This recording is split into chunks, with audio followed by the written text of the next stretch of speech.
Satu manusia agung yang diutus oleh Allah sebagai rahmatan lil alamin, bukan rahmatan lil muttaqin, juga bukan rahmatan lil muslimin, juga bukan rahmatan lil mu'minin, tapi dia diutus sebagai rahmatan lil alamin.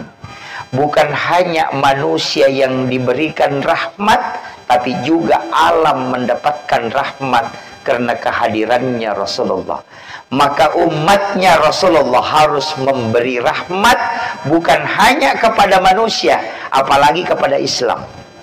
Jangan, rahmat itu harus luas kepada alam, kepada manusia, kepada muslim, kepada non-muslim, agama Hindu, Buddha, Nasrani, itu kita harus memberikan rahmat. Kenapa? Karena Nabi kita diutus sebagai rahmatan lil alamin, bukan rahmatan lil muttaqin.